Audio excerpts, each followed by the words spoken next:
자, 그럼 교재 21페이지입니다. 우리 법의 제정 목적이 나오네요. 우리 법의 제정 목적은 21회 때 마지막 출제했는데 이런 문제를 냈을 때 틀리면 절대 안 됩니다. 그래서 이 법은 공인중개사의 업무에 관한 사항을 정합니다. 여기서 끊어보시죠. 정하여 그 전문성을 제고하고 여기서 끊으시고 부동산 중개업을 건전하게 육성하여 여기서 끊으시고 국민경제 이바지함을 목적으로 한다. 이렇게 돼 있어요. 그래서 일단 네 가닥으로 나눴습니다. 문장은 몇 개예요? 문장은 하나다. 그죠? 그래서 우리가 기억을 하기 쉽게 일단 나눠봤어요. 그래서 공인중개사의 업무에 관한 사항을 정한다. 크게 어려움이 없습니다. 그다음에 그 전문성을 제고한대요. 그럼 제고한다는 말은 높인다는 얘기죠. 전문성을 높이고, 그리고 부동산 중개업이에요. 그러니까 가장 키포인트가 바로 이 부분이에요. 부동산 중개업을 건전하게 육성하여 국민경제 이바지함을 목적으로 한다. 이게 우리 법의 제정 목적인데 의미를 뭐 생각할 필요 없어요. 단순 기억만 하면 되는데 속지 말자 유사 표현이에요. 그냥. 그러면 부동산 중개업을 건전하게 육성한다고 그랬지 부동산업을 건전하게 육성함의 목적이 있는 것이 아니다. 이것만 주의하면 돼요. 다른 거 그냥 쉽게 기억이 날 거거든요. 뭐 부동산 거래 질서로 확립한다 이런 얘기 없어요. 그러니까 이게 왜 부동산업이 아니냐면요. 부동산업은 이만큼이거든요. 이 부동산업에는 중개업도 있고 개발업도 있고 분양대행업도 있고 컨설팅업도 있고 등등등이 있는데 우리는 부동산 중개업만을 육성할 목적이 있는 거지 부동산업이 아니다. 됐죠?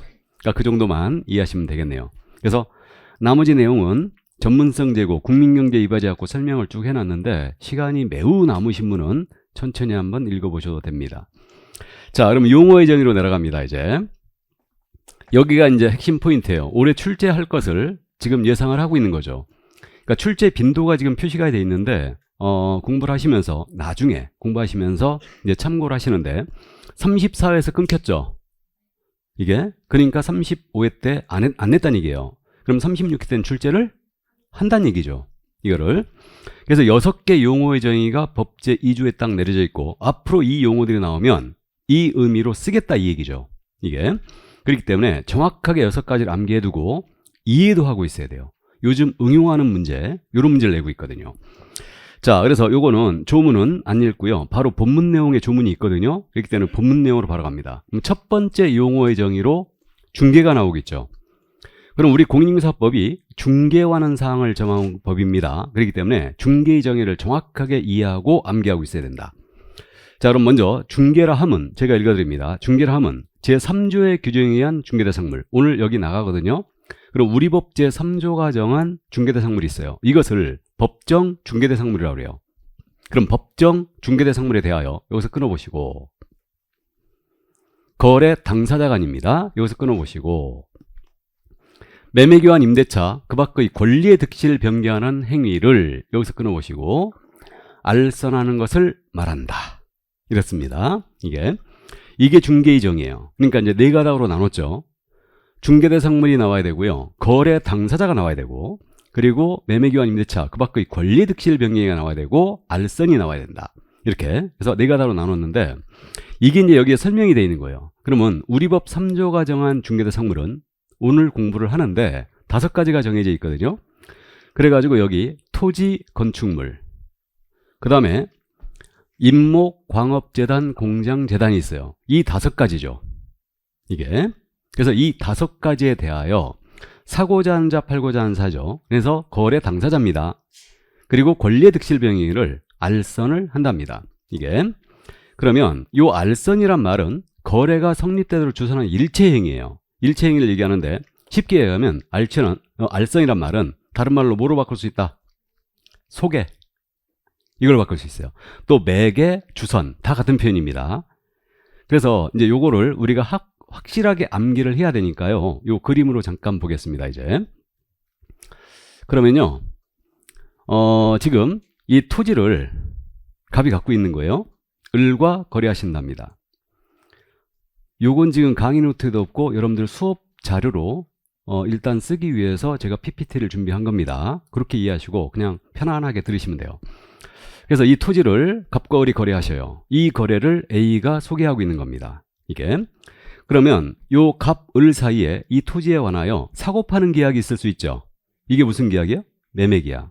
그다음에 갑이 이 토지와 이 토지를 을이 갖고 있는 토지와 맞바꿀 수도 있죠. 이때 체결되는 계약은 교환. 그다음에 이 토지를 갑이 을한테 세를 놓을 수 있죠. 이때 체결되는 계약은 임대차예요. 그 밖에 이 토지에 대하여 지상권 설정 계약, 지역권 설정 계약, 저당권 설정 계약, 지역권 이전 행위 이런 것들이 있을 수 있거든요. 각종 이 토지에 대한 권리의 득실 변경 행위들이 있을 수가 있어요. 그래서 이 행위들인데 이걸 소개하는 게 모두 중개다. 이게. 그래서 중개 기본 그림이 이겁니다. 그럼 이 토지는 중개 대상 물이죠. 그럼 이 중개상 물이고 갑과 을은 거래의 당사자예요. 거래 당사자. 이렇게 되고요. 그다음에 매매 교환 임대차 그 밖에 권리 득실 변경 행위입니다. 이것을 알선한다. 알선. 이렇게 돼요. 그러니까 용어의 정의. 중개 대상 중개라 함은 법정 중개 대상물에 대하여 거래 당사자 간에 매매 교환 임대차 그 밖의 권리 득실 변경 행위를 알선하는 것. 이렇게 이제 암기할 거예요. 이게 그러니까 네 가닥으로 딱 나눠진다. 이게. 자, 그럼 이제 이 정도로 암기를 해 주시고요. 이게 나머지 이제 이론적인 내용이거든요. 이론적인 내용인데 교재 지금 중개의 성격이 나옵니다. 23페이지에. 찾았어요? 중개의 성격. 요 중개의 성격에서 거기 사실행위란 말 있죠. 요거 요즘은 나오지 않습니다. 시험에. 나오지 않는데 일단 기본서를 하고 있기 때문에 이 부분을 제가 원래 이거 첫 순환할 때는 이거 강의 안 하는데 이해할 수 있는 것까지만 하겠습니다. 그러면 이건 결국은 계획입니다. 중개행위가 이게 중개행위거든요. 이 중개행위가 사실행위냐 법률행위냐 이 문제예요. 혹시 어제 민법 하시면서요 법률행위란 말 들어보셨나요? 오, 들어보셨구나. 법률행위 하면 기억나는 단어가 뭐가 있어요? 계약, 또 매매, 또 의사표시. 제가 듣고 싶은 답이 의사표시였어요. 그러면 법률행위라는 거 우리 민법에서 어떻게 공부하냐면요. 어떤 법률 효과 발생을 목적으로 하는 하나의 의사표시 또는 수개의 의사표시를 불가결의 요소로 하는 법률 요건이다. 이렇게 공부했을 거예요. 이 말이 더 어려운 것 같아. 그럼 쉽게 얘기하면 계약은 대표적인 법률행위죠. 그러니까 여러분들은 법률행위를 계약이다라고 이해해도 되죠, 이거. 근데 우리 민법 교수님은 절대 이걸 계약이라고 설명 못합니다. 법률행위의 대표적인 사례가 계약이에요. 그럼 계약은 청약과 승낙의 의사표시로 성립되는 거죠. 그러면 이 중개행위가 어떤 법률 효과를 발생을 목적으로 하는 의사표시라고 있는 거냐 이 문제예요. 그럼 생각을 해볼까요? 내 토지 팔아달라고 중개 의뢰해요. 그럼 이 토지에 대해 현장 답사해야 되죠. 그럼 현장 답사하는 게 중개행위 중에 하나거든요. 그럼 어떤 법률 효과 발생을 목적으로 하는 의사표시를 하고 있는 것은 아니에요. 그냥 가서 볼 뿐이에요. 맞죠? 또 나아가서 이분을 모시고 현장 안내를 합니다. 그럼 이것도 어떤 법률 효과 발생을 목적으로 하는 의사표시하고 있는 것은 아니에요. 그럼 결론적으로 우리 중개는 법률행위다 아니다? 아니다. 법률행위 아니에요. 계약과 같은 그런 청약과 승낙의 의사표시 합치로 성립되는 그런 계약과 같은 행위가 아닙니다. 현장 안내를 한다는 사실, 토지에 대하여 현장 확인을 한다는 사실, 계약서를 쓴다는 하나의 사실, 사실행위에 불과하다는 얘기예요. 그래서 결국 법률행위에 대한 반대말을 사실행위로 이해하시면 됩니다. 그럼 결론, 우리 중개행위는 법률행위다, 사실행위다? 사실행위다. 이게. 그래서 이제 사실행위고요. 그 다음에 이 A는 갑의 대리인으로서 이 물건 중개하는 거 아니죠. 그러면 우리 중개행위는 대리행위다 아니다? 대리행위가 아니에요. 이게 제3자적 입장에서 당사자를 도와줄 뿐이에요. 이자의 신분으로서 이 물건을 소개하는 것도 아니에요. 사자로서 행위도 아닙니다. 이 얘기는 우리 중개행위는 독자적 행위란 얘기예요. 독자적 행위다. 그렇게 되고요. 그 다음에 이제 우리 중개는 우리 개공은 상인이게요, 아니게요? A는 중개를 영업으로 하고 있죠. 그럼 이분은 상인이 아니에요. 상인이죠. 그럼 이분이 하는 중개 활동은 바로 상행이지. 이해되었죠? 그러니까 처음 들으신 분은 조금 어렵긴 한데 시험에 내진 않습니다. 근데 이런 것들을 15회 전에는 어떻게 냈냐면요. 이렇게 냈어요. 부동산 중개 행위는 부동산 중개 행위는 재산상 법률 행위에 해당한다. OX, X. 그러니까 여러분들을 현혹시키는 거죠, 지금. 부동산 중개인은 재산상 이런 말을 싹 넣어가지고 현혹을 시키는 거예요. 이런 거에 속으면 절대 안 돼요. 그래서 중개는 사실행위에 불과합니다. 법률행위가 아니에요. 그러나 이 법률행위, 매매교환 임대차는 법률행위죠. 계약이니까. 이 법률행위를 도와주는 행위죠. 보조행위예요. 그리고 준비행위입니다. 교재에 써있는 그 내용이에요. 그래서 그렇게 가볍게 이해하시고, 요 더 알아보기 민사중개 이런 말 나와 있는데요. 이런 것들은 그냥 아니야말로 개무시하시기 바랍니다. 그러니까 요거는 기본서기 때문에 일단은 제가 일단 실어는 놨는데 그냥 나중에 민사중개인지 상사중개인지 이제 그건 이제 한번 언급할 일이 있을지도 모르겠고요. 위임과 중개도 지금 구분해 놨는데 이런 것들도 무시하시면 돼요. 다음 이제 중개의 3요소 있지 않습니까? 이 중개의 3요소는 이 그림에 있어요. 이 중개의 3요소는 첫 번째, 토지라는 중개대상물이 있어야 되죠. 이게 첫 번째 요소. 그러니까 이 중개대상물이 있어야 되고, 다음에 거래 당사자가 있어야 돼요. 그럼 이들을 거래 당사자 우리는 뭐라고 부를 거냐면 중개의뢰인, 중개의뢰인이라고 부를 거예요. 그럼 이 갑은 권리를 이전하려는 의뢰인이죠. 그러니까 이분을 뭐라고 한다? 이전 의뢰인. 그럼 이전 의뢰인의 대표 주자는 누구예요? 매도인, 임대인. 매도인, 임대인이 당연히 이전 의뢰인입니다. 그러면 여기 이 중개 의뢰인은 취득 의뢰인이죠. 그러니까 권리를 취득하려는 중개 의뢰인이에요. 그러면 취득 의뢰인의 대표 주자는 매수인, 임차인이 되는 거죠. 이렇게.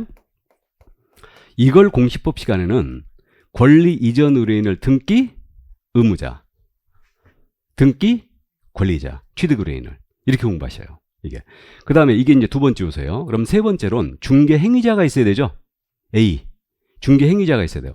그럼 중개 행위자가 세 번째 요소인데 중개 행위자의 대표적인 자는 누구겠어요? 당연히 개업 공인중개사예요. 이자가 되는 겁니다. 이자가 되는 거고 여기에는 저처럼 등록하지 아니한 자 있죠. 이들도 포함이지. 그러면 등록하지 아니하고 중개업을 하는 자, 이자가 이 물건에 대한 거래를 소개해도 중개를 한 거죠. 그래서 일단 그 정도만 참고해요. 그러니까 3요소 요즘 묻지 않습니다. 중개대상물, 중개의뢰인, 중개행위자 또는 개업공인중개사라고 해도 같은 표현이다. 그래서 그 정도만 이해해 주시기 바랍니다. 그래서 우리 교재에 써있는 내용이 그 얘기예요.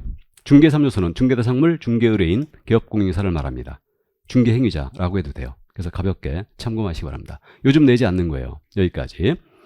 자, 그럼 여기까지 중개의 정의를 봤는데 여기서 이제 한 가지 결론을 지어봐야 돼요. 그러면 중개는 법정 중개대상물에 대한 거래 당사자 간의 매매교환 임대차 그 밖의 권리 득실 병행위를 알선하는 것 이렇게 돼 있거든요. 중개를 한마디로 표현하면 어떻게 될 것 같아요? 알선. 그러면 세탁기 거래를 알선했거든요. 중개다 아니다? 아니죠. 아닙니다. 그러니까 중개를 한마디로 표현하면 물알선이라고 표현할 수 있어요. 중개대상물에 대한 알선이다. 그럼 중개대상물은 5가지가 있었죠. 토지, 건물, 임목, 공장재단, 광업재단 5가지가 있어요. 그러면 이 5가지에 대해서 알선 소개해야 되죠. 그러면 중개대상물이 아닌 것을 소개했어요. 중개?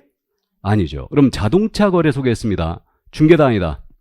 아니에요. 자동차는 중개사물이 아니니까. 이게. 그 다음에 알선은 소개라고 그랬습니다. 그럼 소개라는 행위를 해야지만, 그러니까 소개는 제3자적 입장에서 당사자의 거래를 도와주는 행위예요.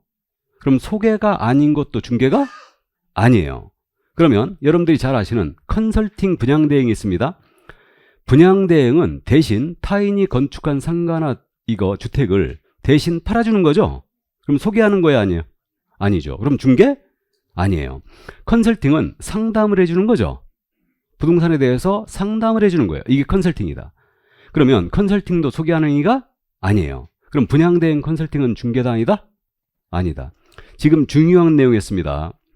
중개대상물이 아닌 것은 중개가 아니에요. 다음에 소개하는 행위가 아닌 것도 중개가 아니다. 그럼 분양대행이나 컨설팅은 우리 공인수사법이 규율할 일이 있어요 없어요? 없어요. 우리는 중개에 관한 사항을 정한 법이기 때문에. 그래서 이제 그 점 여기까지 이해를 해 두십니다. 그래서 이제 용어의 정의, 중개 첫 번째 용어의 정의가 여기까지입니다. 여기까지. 그래서 정확하게 암기를 꼭 해 주셔야 됩니다. 그래서 그림을 생각하면서 암기해 주시기 바랍니다. 자, 그럼 이제 이 정도 하시고요. 그럼 중개정이었고요. 거기 이제 판례를 이제 짚어봐야죠. 23쪽의 맨 위에 교재 판례 찾았어요? 자, 그러면 거기 판례 짚어드립니다. 중개의 개념을 확실히 한 판례였는데 이거 잠깐 보겠습니다. 이거 사건을 소개하고 잠깐 읽어드리겠습니다. 그러면 이 판례를 잠깐 보시면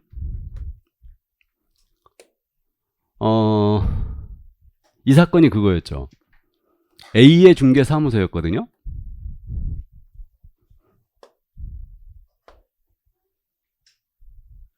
A의 중개사무소였는데 여기 이분이 자격증을 걸었다는 얘기예요. 근데 사장님이 갑이셔요.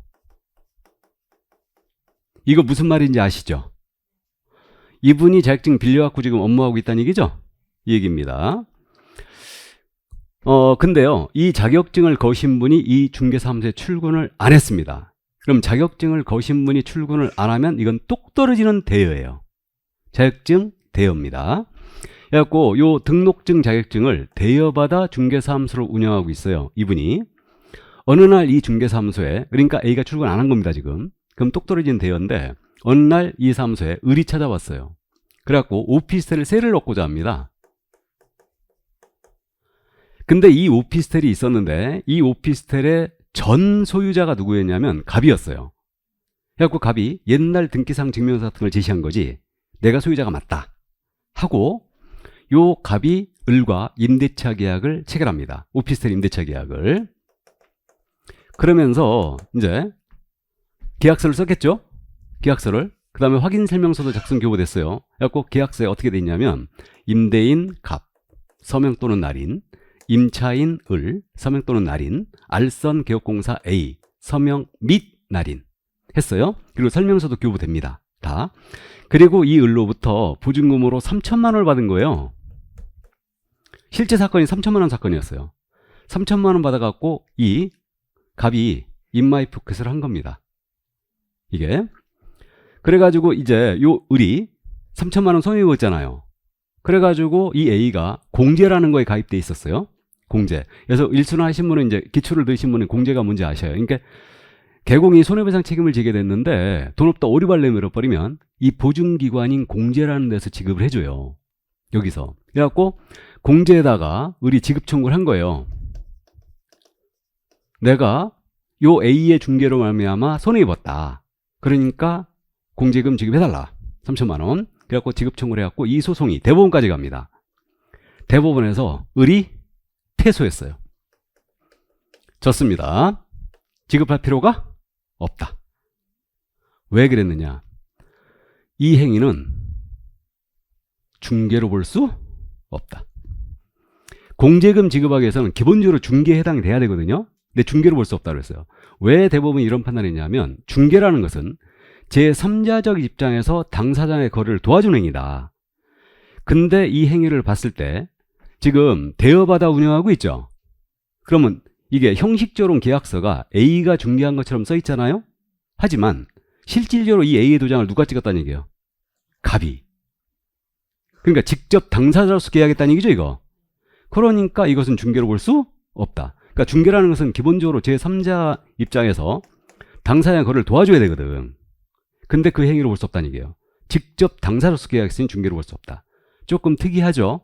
그러니까 웬만하면은 이거 공제금 지급해라 판결이 나갔을 거예요. 이자를 보호하기 위해서. 근데 패소 판결 나간 거예요. 왜 그랬을까 제가 곰곰이 생각해봤거든요.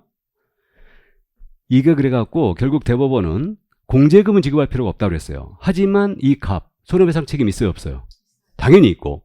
A 있을까요, 없을까요? 있지. 이게 상법상 명의를 빌려준 자는요, 명의 대여자의 책임이라는 게 있어요. 명의 대여자의 책임. 이거 절대 못 면해요. 그렇기 때문에 이 A는 자격증을 거신 분은 그대로 이제 빌려줬지만 그대로 남아있고 이분이 재산이 좀 있었겠죠? 그래가지고 이분한테 청구해라 그렇게 한 거예요. 그래갖고 결국 패소 판결 나갔어요, 이거. 그래서 이제 보겠습니다. 자, 그러면 지금 교재를 이제 보시는데 이 판례가 지금 그렇게 돼 있다는 얘기죠.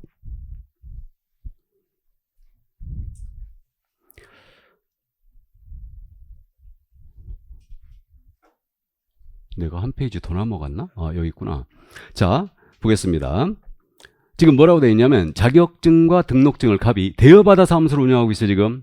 그래서 키워드는 대여받아 운영한다. 밑줄 쫙.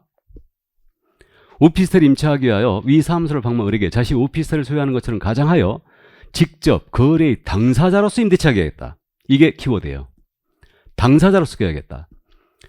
체류한 경우 비록 임대차 계약서에 중개사란에 중개사무소의 명칭이 기재되고 공인인증서 명의로 작성된 중개사물 확인설명서가 교부됐다 하더라도 갑의 위 행위를 객관적으로 사회 통념상 그 양사 사이에 임대차를 알선 중개하는 행위에 해당한다고 볼 수 없다.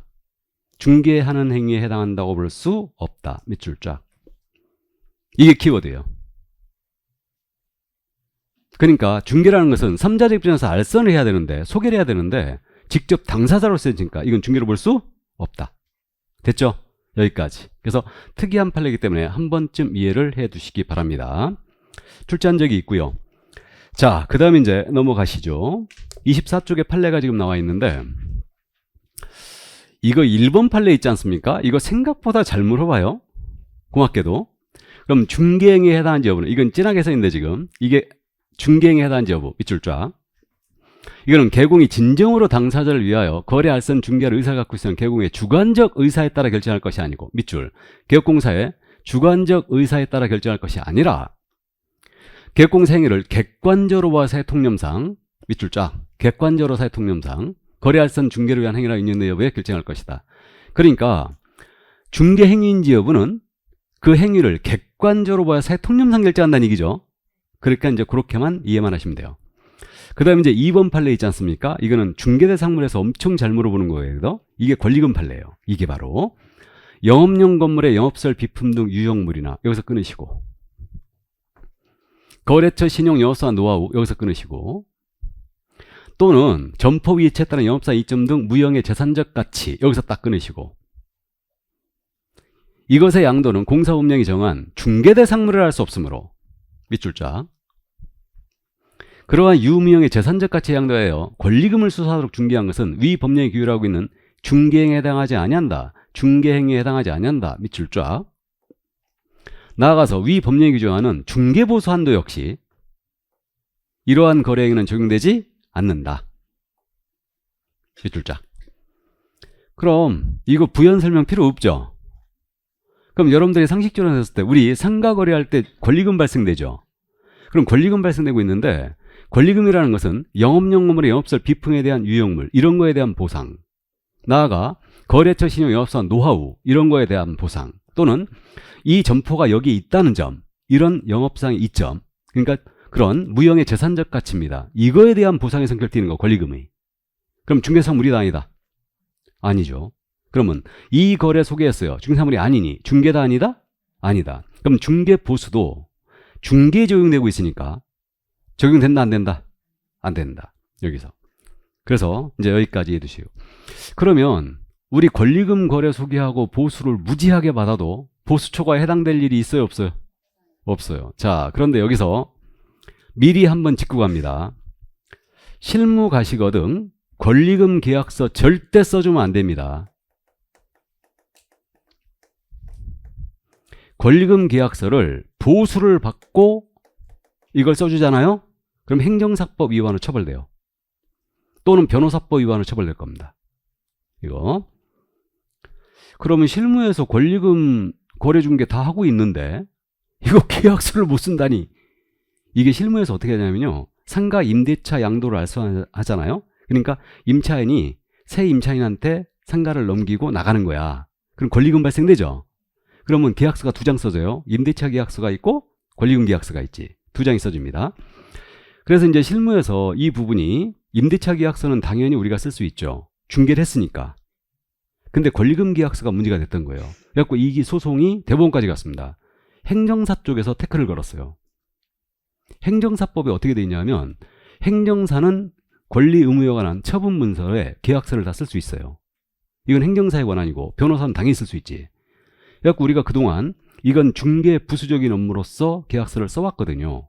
근데 저는 솔직히 이 부분에서 의문점을 갖고 있었어요. 변호사법 위반의 소지가 좀 있다. 이 부분이. 그래가지고 이제 항변을 했는데 이게 안 통했습니다. 그래갖고 이건 행정사의 업무이니까 이건 행정사법 위반한 거다. 그래갖고 결국 선고유예를 받았던가 그랬어요. 그럼 유죄가 떨어졌어요. 유죄가 확실하게. 유죄가 떨어졌습니다. 그래갖고 결국은 이거를 써주면 안 된다는 얘기예요. 그래갖고 이제 혹시 이 자리에 실무하신 분 계실지 모르겠는데 그래갖고 현재 지금 국회 법안이 올라가 있는 게 권리금을 중개대상물로 추가하는 걸로. 그럼 권리금 계약서를 써버리면은 이건 상관없다는 얘기죠. 중기가 된다는 얘기예요. 그래갖고 현재 법안이 올라가 있습니다. 근데 지금 현재 우리가 사정이 안 좋죠.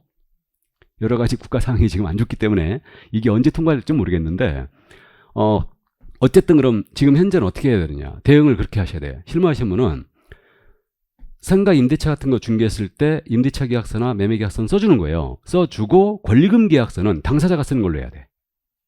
행정사를 불러다 쓸 수는 없잖아요 지금. 맞죠? 그러니까 당사자가 쓰는 걸로 해야 돼. 대신 개공이 정리는 해줘야 되죠. 정리해준다는 얘기가 무슨 뜻이에요? 당사자가 권리금 계약서를 쓰는 걸로 하는데 개공이 다 정리해줍니다. 그러니까 다 써주고 그렇게 당사자끼리만 도장을 찍으라고 그래야 돼. 우리 보수 받아야 되니까. 권리금 거래 소개했잖아요. 그러니까 나가시는 분은 권리를 1억 달라고 그랬어. 근데 이걸 협상을 중개한 거죠. 해가지고 예를 들어서 8천에 합의를 본 거야. 그럼 이에 대한 대가 받아야 될 거 아니에요. 그러니까 계약서는 당사자가 쓴 걸로 하고 다 정리는 해주라는 얘기예요. 해주고 개공이 거기다 찍으면 안 돼, 도장을. 무슨 말인지 아셨죠? 그러니까 이거는 권리금 계약서를 써준 대가로 우리가 보수를 받는 게 아니고 그건 무료로 해주는 거고 권리금 교섭에 대한 대가예요. 그렇게 정리가 돼야 돼요. 아셨죠? 그렇게 할 수밖에 없어요 지금. 그러니까 그렇게 되잖아요. 행정사나 변호사 와서 이거 권리금 계약서 쓰세요. 그럼 말이 되냐고 이게. 이런 강아지 같은 경우가 어디 있어 지금. 그래갖고 어쨌든 현재 실무에서 이런 애로점이 좀 있습니다. 그러니까 이걸 명심하시고 실무하신 분들 꼭 참고해 두시기 바랍니다. 자, 그럼 거기까지 이제 중개인지 여부인지 다 봤습니다. 그럼 두 번째 용어의 정의가 공인중개사가 나오고 있는데 이건 조금 이따 하기로 하고 중개업 정의를 먼저 보죠. 중개업에 관한 정의. 자, 그럼 읽어드리겠습니다. 중개업이라 함은 다른 사람의 의뢰에 의하여 여기서 끊으시고 일정한 보수를 받고 여기서 끊으시고 중개를 업으로 행하는 것. 이게 중개업이에요. 이게. 그럼 중개업은 글자 수가 몇 개? 3개. 그러니까 몇 가지 요소다? 3가지 요소다. 이렇게 얘기할 거예요. 자, 그럼 이제 다음 페이지로 가서 다른 사람의 의뢰라는 것은 갑, 을, 쌍방의 의뢰뿐만 아니고 일방으로부터 의뢰받아도 상관없겠죠. 그러니까 갑, 을, 쌍방으로부터 의뢰받아 중개를 해도 상관이 없어요. 그래서 쌍방 모두를 중개했다. 이걸 쌍방 중개라 하는데 이걸 실무에서는 쌍방 중개를 양타 쳤다고 그래요. 갑도 내 손님, 을도 내 손님이라는 얘기죠 이거. 이걸 뭐라고 한다고 해 실무에서? 양타. 양타 치는 날은 회식하는 날이에요. 보수가 다 들어오잖아. 어쨌든 그래서 쌍방 모두에게 의뢰받은 경우뿐만 아니고 일방으로부터만 의뢰받는다. 상관? 없어요. 그래서 일방의 의뢰 포함. 밑줄 쫙. 다음 일정한 보수를 받아야 돼요. 그래서 다른 사람의 의뢰 일정 보수를 받으라고 했습니다.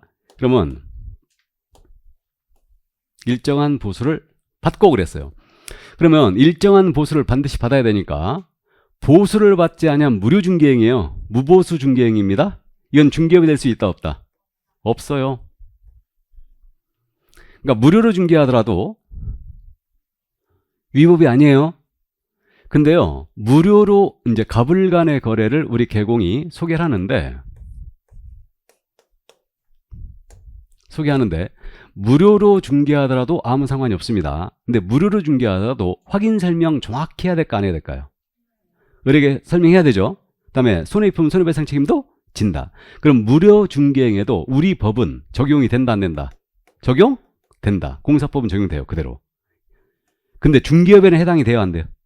안 되는 거예요 이게. 자, 그 다음에 이제 보수를 그러면 받아야 된다고 그랬어요. 그럼 받을 것을 약속하거나 요구까지만 했습니다. 그럼 약속하거나 요구까지만 하면 이건 중개업에 해당한다 안 한다? 해당하지 않습니다. 받아야 돼요. 이게 그래야 중개업이 되는 거고, 그 다음에 업으로 해야 된대요. 업. 그러면 업으로 해야 된다. 그러면 업이 뭐냐가 문제죠. 업. 여기 마지막 동그라미 2번. 업이 뭐냐? 업이 되기 위해서는 우리 대법원에 따르면요, 이 업이라는 것은 계속 반복적으로 해야 된대요. 일단. 그러면 한 번 정도 한 것은 업이 돼야 안 돼요? 안 되는 거예요. 그다음에 불특정 다수를 상대로 해야 된다는 겁니다. 그리고 영리성도 있어야 된다는 거예요. 영리성은 보통 이제 보수를 받게 되면 추정이 돼버리죠. 그래서 이제 가볍게 이해합니다. 중개업은 다른 사람의 의뢰, 이렇게 출발하는 걸 꼭 기억해야 됩니다. 다른 사람의 의뢰, 일정 보수를 받고 중개를 업을 행하는 것, 이렇게 돼요. 자, 그럼 이렇게 지금 암기를 하는데, 근데 사실은 이게 중개업이 되느냐 안 되느냐가 훨씬 더 중요해요. 왜 그러냐면, 자, 여기 지금 써 있거든요. 중개업이 되느냐 안 되느냐가 왜 중요하냐면요, 우리 법 구조 이제 다음 주에 공부할 텐데, 이거 중개업을 영위하려는 자는 우리 법에 따른 개설 등록을 해야 돼요. 중개업을 영위하려는 자는 개설 등록을 해야 됩니다. 그러면 등록을 안 했다면 이건 무등록 중개업이 되는 거죠. 그럼 무등록 중개업은 우리 법상 최고의 처벌을 받아요. 3년 이하 적도는 3천만 원의 벌금이에요. 나아가 이게 중개나 중개업에 대한 대가 있죠. 개공이 하는 중개에 대한 대가, 이게 뭐라고 그랬어요? 중개 보수. 그러면 중개나 중개업이 아니라면 중개 보수가 적용될 일이 있어요, 없어요? 없어요. 이게. 그럼 보수를 우리는 한 푼이라도 초과해 받으면 바로 처벌되거든요. 그래서 그러면 중개나 중개업이 아닌 거에 대한 보수는 아무리 많이 받아도 처벌될 일이 없어요. 그러니까 중개업에 해당하는지 안 하는지가 훨씬 더 중요하다는 얘기죠. 이게. 그래서 이제 따져보면 이렇게 됩니다.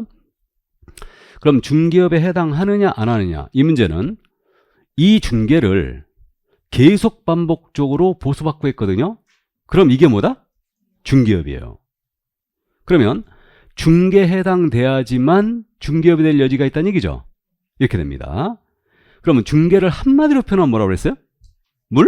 알선이다. 그죠? 중개대상물에 대한 알선이에요. 그러면 자동차 거래 알선했거든요. 중개 아니죠? 분양 대행을 해줬거든요. 컨설팅 했어요. 소개 아니죠? 중개 아닙니다. 그럼 권리금 거래 소개했거든요. 이것을 계속 반복적으로 보수받고 했어요. 중개업이 될 일이 있어요, 없어요? 없어요. 권리금은 중개사물이 아니니까. 그래서 이제 결국은 이런 도식이 가능한 겁니다. 그래서 중개에 해당돼야지만 중개업이 될 수가 있고, 중개가 아니라면 중개업도 아닙니다. 그럼 이 얘기네. 컨설팅이나 분양 대행을 보수를 받고 무지하게 해도 이거는 중개업이 돼요, 안 돼요? 안 돼요. 그럼 개설 등록할 필요가 없어요. 그리고 이에 대한 보수도 중개보수를 적용할 일이 없습니다. 초과에 해당될 여지도 없다는 얘기예요. 그래서 이 관계 같이 이해를 또 해두시고요. 여기까지. 그래서 이게 중개업정인데, 중개업은 암기법이 어떻게 되냐면요, 기본적으로 출발점 꼭 기억하세요. 중개업이라 하면 출발 뭘로 한다? 다른 사람의 의뢰, 이렇게 출발해요. 다른 사람의 의뢰, 일정 보수를 받고 중개를 업을 행하는 것, 이렇게. 그럼 나머지 이제 요 중개업 관련 판례가 나오거든요. 그래갖고 26쪽에 판례가 아주 정리가 잘 돼 있습니다. 자, 그래서 이 판례 쭉 보는데, 판례 뭐 쉽게 해결합니다, 이거는. 그러면 이게 말씀드렸어요. 1번 판례는 일방 당사자의 의뢰에 의하여 중개를 업으로 해도 이건 중개업이 될 수 있다고 그랬죠? 일방의 의뢰 포함. 키워두고 쌍방의 의뢰뿐만 아니고 일방의 의뢰를 포함이다. 다음 2번 판례. 요건 한 번도 안 물어봤거든요. 그러니까 꼭 우리가 안 물어본 것은 염두에 두고 가는데, 우리 중개 업무는 상행이다 아니다? 상행이에요. 개공은 상인이거든요. 중개를 영업하라는 상인이에요. 그러니까 상행입니다. 이 정도만 이해하시고 뒤에 있는 내용은 나중에 다음 순환 때 다루겠습니다. 이 정도. 그 다음 이제 3번 판례예요. 3번 판례는 이것도 말씀드렸죠, 이미. 보수를 받아야지만 중개업이 되니까 보수를 받을 것을 약속하거나 요구까지만 했습니다. 그러면 약속 요구한 행위는 중개업에 해당한다 안 한다? 안 한다. 그럼 중개업에 해당하지 않기 때문에 결국은 약속 요구하다 걸렸거든요. 이건 우리 법상 무등록 중개업으로 처벌 대상이 되겠어요, 안 되겠어요? 처벌 대상이 되지 않습니다. 이 사건 여기서 미리 한번 소개하고 갑니다. 이 사건은 무등록 중개업과 관련된 판례였는데, 이 사건이 무슨 사건이었냐면 이거였어요. 이제 토지 갑이 갖고 있어요. 을과 거래하시는데 이 거래를 무등록 중개업자 A가 소개합니다. 등록하지 아니하고 중개업을 하는 자. 그래가지고 그랬거든요. 갑이 요 A한테 야, 이 토지 팔아주면 내가 3천만 원 줄게 이런 거예요. 실 사건이 3천만 원 사건이었어요. 이것도 3천만 원이 그러고 보니까 오늘 많이 나오네. 근데 임차인한테 진짜 등치는 사람은 진짜 나쁜 사람이에요. 임차인 보증금 등치는 사람은 진짜 질이 안 좋은 거야. 이거는 임차인은 전 재산 날린 거예요. 맞죠? 그러니까 있는 사람들한테는 3천만 원이 아무것도 아닐 수 있지만 임차인들은 전 재산이에요. 삶을 다시 생각하게 됩니다. 그러니까 임차인에 대해서는 되도록이면 아니고 절대 등치지 마세요. 그래갖고 어쨌든 3천만 원 사건에 3천만 원 줄게 그랬어요. 이거. 그래갖고 약속 요구한 단계에서 걸린 거예요. 약속 요구한 단계에서. 이건 처벌 대상이 되지 않는다. 그래갖고 이게 이 사건이 1심, 2심에서는 무등록 중개업이라고 판단했어요. 근데 3심 대법원에서 깨졌어요. 대법원에서 뭐라고 그러냐면 야 이거 보수 안 받았다며. 중개업 자체가 아니다. 그러니까 무등록 중개업으로 처벌할 수 없다 그랬어요. 그 사건이었습니다. 이게. 자, 그래서 이 정도만 이해를 해두시고요. 자세한 내용은 좀 더 이제 무등록 중개업할 때 더 설명할 거예요. 그 다음에 이제 4번 판례 있잖아요. 이거 생각보다 고맙게도 엄청 잘 모르는데 컨설팅 자체만 하면 이건 중개업이 아니라고 그랬죠. 근데 컨설팅을 하면서 이에 부수하여, 그러니까 부수적으로, 그러니까 주된 업무를 컨설팅을 하고 있는 거예요. 근데 부수적인 업무로 토지에 대한 또는 건물에 대한 중개를 업으로 하는 거예요. 그러면 부수적으로 했다 하여도 공사법상 중개업에 해당하지 않는다고 볼 것은 아니다. 판례를 제가 그대로 실었는데 지금 말 참 이상하게 해놨죠. 예전의 판례들은 이런 판례가 많았거든요. 어떻게 하면 멋있게 보일까 하고 해당하지 않는다고 볼 것은 아니다. 그러니까 판결문을 읽을 때 꼭 끝까지 다 읽어야 돼. 근데 지금은 이렇게 안 씁니다. 지금은 바로 해당하지 않는다라고 해버리죠. 지금은. 그래서 이거 중개업에 해당한다 안 한다? 안 한다 이 얘기죠. 아 해당? 한다. 아, 나도 헷갈리네. 나도 헷갈리네. 해당한다는 얘기죠. 예, 해당한다는 얘기입니다. 그러니까 부수적으로 하더라도 중개업이 될 수 있다 없다? 있다는 얘기예요. 부수적으로 하더라도 중개업이 될 수 있다. 그러면 그 정도 이해하시고 5번 판례 있지 않습니까? 5번 판례 보시면 공사법 제2조 1호 2조 1호가 뭐냐면 중개의 정의예요. 그럼 중개의 정의에서 말하는 그 밖의 권리의 득실 변경을 알선하는 거라고 그랬죠. 이 그 밖의 권리에는 저당권 등 담보물권이 포함됩니다. 여기서 일단 끊어놓으세요. 그럼 저당권 설정이 알선하는 거예요. 이거 중개다 아니다? 중개죠. 저당권 설정이 알선하는 것도 중개죠. 이게. 그러면 따라서 부동산에 대한 저당권 설정을 알선을 업으로 하는 것은 그것이 설령, 설령은 설사, 가령 이런 뜻이죠. 가령 금전 소비대차 계약의 부수와 이루어졌다 하더라도 이는 중개업에 해당한다라고 했습니다. 그러니까 이거 같은 맥락이죠. 지금 컨설팅의 부수하였더라도 금전 소비대차 계약의 부수하여 저당권 설정이 알선을 업으로 했다 하더라도 이건 중개업에 해당한다. 이 사건은요. 그 사건입니다. 이 5번 사건은 이분이 은행 출신이었어요. 그래갖고 은행 출신이었고 은행 관계자들을 많이 아시겠죠. 그래가지고 이제 은행 관계자를 많이 아니까 대출 알선을 하고 다닌 거예요. 대출 알선이 뭐냐? 바로 금전 소비대차 계약 알선이에요. 돈을 빌려주고 빌리는 걸 뭐라고 해요? 금전 소비대차라고 합니다. 여러분들 시험범위에 빠져있지 이게. 여러분들 대차형 계약은 시험범위에 임대차만 들어가 있어요. 근데 대차형 계약이 임대차가 있고요. 사용대차가 있고 소비대차가 있습니다. 이게 있는데 그래서 금전에 대하여 빌려주고 빌리는 관계. 이게 금전 소비대차입니다. 그러면 대출 알선을 하면서 이거에 그러니까 요것만 했다면 금전이 중개대상물이 아니겠죠? 그러니까 중개 아니에요. 근데 요걸 하면서 부수적으로 주택에 대한 저당 잡아야 되죠. 그래갖고 주택에 대한 저당권 설정의 알선을 같이 하고 다닌 거예요. 이 부분은 중개업이라는 얘기죠. 이해되세요? 그래서 이제 여기까지. 그래서 요 정도도 이해해 두시고. 그 다음 이제 6번 판례입니다. 6번 판례는 알선 중개를 업으로 했대요. 업으로. 그럼 이 업으로 한다는 것은 계속 반복적으로 불특정 다수를 상대로 영리성 있는 행위를 한다는 얘기죠. 그래서 그렇게 할 것이므로 결국은 업으로 했는지 여부는 알선 중개행의 반복, 계속성, 영업성 등의 유무와 그 행위의 목적이나 규모, 횟수, 기간, 태양 등. 요 태양이란 말이 있는데 요 태양이란 말이 무슨 뜻이에요? 모습. 그렇죠. 모습이죠.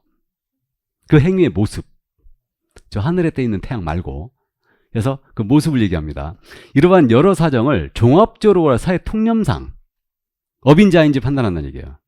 이게 따라서 이제 우인한계 단일에 밑줄 쫙 건물 전세 계약의 중개를 하고 보수를 받았다. 그렇다 하더라도 이건 중개를 업으로 한 것이라 볼 수 없다. 밑줄 쫙. 그러면 우인한계에 한 번 나왔거든요. 업이다 아니다. 업이다 아니다. 이거예요. 그래서 있잖아요. 결국은 업인지 아닌지 판단은 사회 통념상 판단을 하는 거고, 하지만 우연한계에 한 번 정도 속였다 하여 업이 될 수는 없습니다. 이게. 근데 여기서 미리 한번 짚어만 볼까요? 등록하지 아니한 A인데 이분이 한 번 정도 소개했어요. 처벌 대상이 된다 안 된다? 안 됩니다. 그러니까 여러분들 이 공부하고 있다고 했더니 누가 내 아파트 좀 팔아달라 해. 그래갖고 살 사람을 소개했어요. 보수를 무지하게 받았어. 처벌 대상이 된다 안 된다? 안 된다. 근데 지인들이 너무 많아가지고 한 번 소개했더니 여기도 소개해달라고 그러고 저기도 소개해달라고 저기도 소개해달라고 지속적으로 소개를 해주고 보수를 받아왔습니다. 그럼 이거 업이야 아니에요? 업이죠. 그럼 이제 무등록 중개업으로 처벌받아요. 자, 이번에 이제 요 B가 중개사무소를 열었어요. 중개사무소 열었습니다. 개설 등록을 했다는 얘기죠. 영업이 너무너무 안 돼. 영업이 너무너무 안 돼갖고 6개월 만에 처음으로 보수 10만 원짜리 전세 알선했어요. 이거 업이다 아니다? 중개사무소에 개설 등록한 B가 중개사무소를 열고 영업이 너무너무 안 돼갖고 6개월 만에 처음으로 10만 원짜리 보수 전세 알선했습니다. 중개업 한 거야 안 한 거야?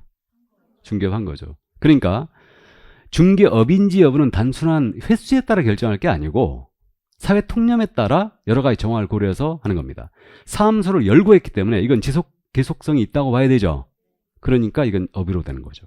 하지만 우연한 게 이래라고 나온 거예요. 이건 중개업이 될 수 없다. 구분되셨죠? 그 정도만 이해하시면 돼요. 여기까지. 그래서 차라리 시험에서 판례를 내면 우리가 쉽게 맞춰버리거든요. 근데 요즘 판례를 잘 안 내고 이걸 배배 꽈서 물어봐요. 그래서 이제 오늘 기출문제 3가지 문제역을 다 실어놨으니까 유인물에 그걸 여러분들이 기출문제 분석이 그거예요. 그래서 이제 그렇게 하시면 됩니다. 자, 그럼 이제 개업공사 용어의 정의로 갑니다. 이제 4번 개업공사라 함은 이 법, 공인중개사법입니다. 이 법에 의하여 중개사무소에 개설 등록을 한 자를 말한다. 자, 이거 개업공사는요. 개설 등록에 동그라미 쫙. 그리고 여기서 끊고 끝! 이렇게 써놓으세요. 유치찬란하지만. 그럼 개업공사는 뭐만 나와야 된다? 개설 등록만. 그럼 등록은 영업허가를 받는 거거든요. 근데 등록 절차는 다음 주에 공부하는데 이 법에 의하여 공인중개사법을 얘기하죠. 개설 등록을 한 자가 누구다? 개업공사요. 개업공사를 제가 줄여서 개공이라고 부를 거예요. 개공 이렇게 부를 겁니다. 그래서 개업공인중개사 이거 개설 등록을 한 자다 이렇게 꼭 기억해 주시고 영업허가를 받는 게 바로 등록이다. 이게 그러면요 이 개업공인중개사의 종별이라고 부르거든요. 종별이라고 돼 있어요. 이렇게 종류를 얘기해. 종류. 개업공인중개사의 종류는 3가지가 있어요. 이걸 종별이라고 부릅니다. 그래서 3가지가 자 다음 페이지 먼저 법인인 개업공사가 있어요. 그러면 가볍게 이제 듣습니다. 법인인 개업공사는 법인으로서 개설 등록한 자예요. 문제 없죠?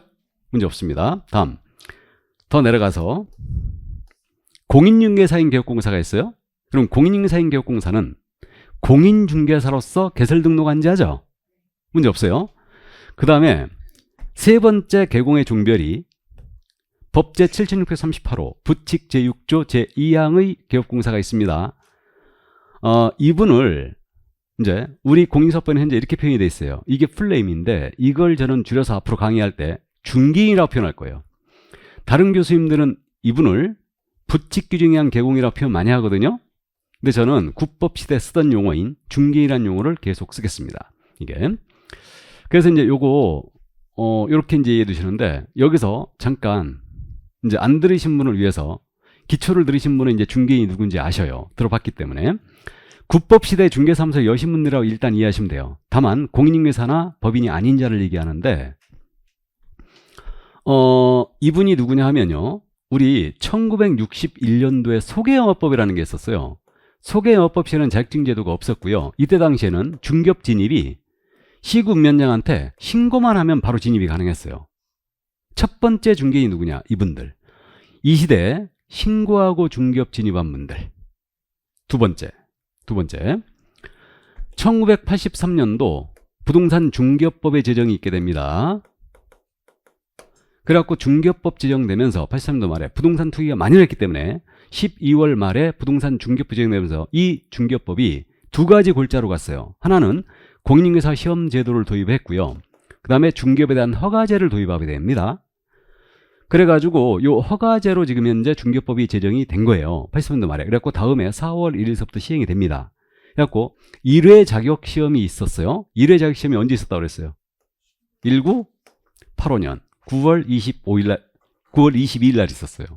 제가 이때 1학년이었다고 그랬죠? 얘기 안 했나?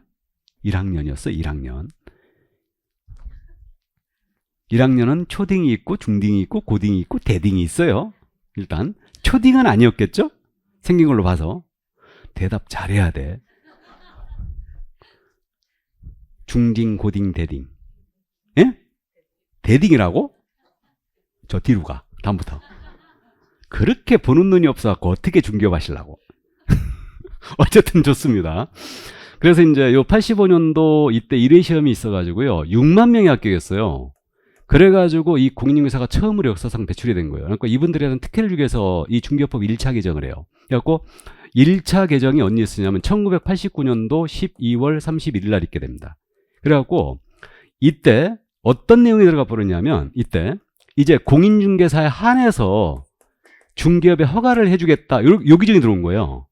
그럼 생각을 해보면 중개업법 제정 후 1차 개정이 있을 때까지는 89년 12월 30일까지는 자격증이 없다 하더라도 허가를 받고 중개업 진입한 분들이 있었겠죠.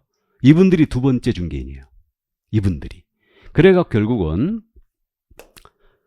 이 이후 90년 이후부터는 1월 1일서부터는 절대 중개인이 탄생하지 않았어요. 자격증이 무조건 있어야 돼요. 개인은. 그래갖고 이제 마지막 탄생이 이때였습니다.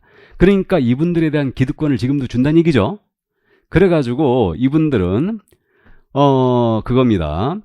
그 소개업법에 의해 신고하고 되신 분들, 그다음에 중개업법 초창기에 허가받고 되신 분들, 자격증이 없는 거죠. 기득권을 유지시켜주고 있는 거예요. 그래서 그분들 우리 공인중개사법은 법 제7638호 부칙 제6조 제2항의 개공이라고 표현을 해놨고, 그러니까 시험에서는 중개인에 대해서 솔직히 잘 안 묻습니다. 그렇기 때문에 표현할 때 이렇게 표현하는데 저는 줄여서 뭐라 쓴다? 중개인이라 쓸 거예요. 이걸 다른 교수님들은 부칙규정에 의한 개공이라고 표현할 거예요. 그래갖고 모의고사에 낼 때는 원래 풀네임으로 써줘야 되거든요. 근데 그냥 모의고사에 막 부칙규정에 의한 개공 막 이렇게 표현하시는 분들이 있어요. 그러면 이분들이 중개인이라는 걸 알아두세요. 됐죠? 이 정도 이해해 두시고. 지금 전국적으로요, 우리 개공의 수가 98,000명이에요. 지금 4, 4분기 이 데이터가 안 나왔거든요. 지금 현재까지 폐업 수가 엄청 많아가지고 원래 11만 명까지 갔었어요. 11만 명까지 갔었는데 지금 많이 줄었죠. 많이 줄어가지고 98,000명이더라고요. 3, 4분기 기준. 그래갖고 이게 98,000명도 되고 이 중에 중개인이 2,000분이 채 안 됩니다. 이제 연세가 엄청 많으시겠죠. 제가 처음에 강의 시작할 때는 중개인하고 공인중개사 개공하고 반반이었다니까. 그렇게 많았었는데 엄청 줄은 거예요 지금. 그래갖고 2,000명이 채 안 되고 법인도 전국적으로 2,000개가 채 안 돼요. 법인도. 나머진 전부 다 공인중개사 개공이에요 지금. 그래서 현재 이렇게 되어 있습니다. 현황이. 자, 그럼 이 정도 이해하시고 다시 이제 위로 잠깐 올라가서 법인인 개공이 있죠. 법인으로서 개설능한 분이라고 그랬는데 이게 법인은요 크게 두 가지로 나눠져요. 그냥 순수 중개법인이 있고요. 또 하나는 뭐가 있다? 특수법인이 있어요. 이렇게. 그럼 순수 중개법인은 뭐냐면 우리가 등록 절차를 다음 주에 공부하는데 우리 법이 정해놓은 법인의 등록 기준을 그대로 맞춰 등록한 법인, 이게 순수 중개법인이고, 특수법인은 우리가 강의할 때 쓰는 표현이에요. 이걸 강학상 표현이라고 그러죠. 특수법인은. 우리 법에는 특수법인이 뭐라고 표현되냐면 다른 법률에 따라 중개업을 할 수 있는 법인, 이게 특수법인. 그러니까 우리 이해해 두셔야 돼요. 용어를. 다른 법에 따라 중개업을 할 수 있는 법인이 뭐라고요? 특수법인이다. 그러니까 우리 공인인사법이 아닌 다른 법에서 중개업을 허용한 법인이 있어요. 그게 대표적으로, 이걸 구체적으로 물을 일은 없으니까 지역농협 정도만 기억해 두세요. 우리 시골 가면 단위농협 있죠. 이게 지역농협이에요. 지역농협은 중개업할 수 있어요. 우리 법이 허용한 게 아니고 농어협동조합법이 허용했어요. 그럼 상상해보면 왜 허용되는지 짐작되죠? 이거 우리 농협들은요 농민을 위한 단체예요.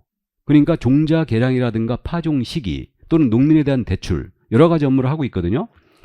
그래가지고 이제 지역 농협에서 농민들과 관계가 밀접한데 농민의 업무를 도와주고 있는데 우리 농민이 그러는 겁니다. 야, 이제 나 나이 먹어서 농사 못 짓겠다. 이거 농지 살 사람이 있으면 또는 세를 얻을 사람이 있으면 소개를 해달라 그래. 그러면 농협에서 중개할 수도 있다는 얘기죠. 필요에 의해서. 그러니까 고유목적 사업을 하다 보니까 중개업이 필요했던 거예요. 그래갖고 얘네들 법에서 허용을 하게 되죠. 이걸 우리는 다른 법률에 따라 중개업을 할 수 있는 법인, 이렇게 표현이 돼 있고, 시험에서는 그러니까 이렇게 표현한다는 얘기예요. 우리는 강의할 때 길기 때문에 저는 이걸 특수법인이라고 표현하고, 이게 다 이제 강의할 때 전부 다 특수법인이라고 표현합니다. 그러니까 알아두세요. 대표적인 게 지역농협 정도만 기억하시고, 기타 이게 특수법인이 또 뭐가 있냐면 그 산림조합이 있습니다. 산림조합은요 중앙에도 특수법인이고 지역산림조합 특수법인이에요. 농업협동조합 중앙에는 특수법인이 아닙니다. 그 다음에 한국자산관리공사가 있죠. 여기는 주로 이제 공매를 담당하고 있는데 캠코죠 이게. 그래갖고 한국자산관리공사 여기도 중개업을 할 수 있고 산업단지 관리기관도 있어요. 그래서 이 정도만 참고하시기 바라고요. 지역농협 정도만 기억해 두세요. 관계되는 곳에서 상수를 하겠습니다. 더 이게 다음 주부터 나와요. 이게 그러니까 이 정도만 이해해 두세요. 여기까지. 이게 개업공인중개사였다. 여기까지가. 자, 그러면 여기까지 살펴봤습니다. 개업공사까지. 그러면 조금 쉬었다 할까요? 예, 좀 쉬었다 하겠습니다.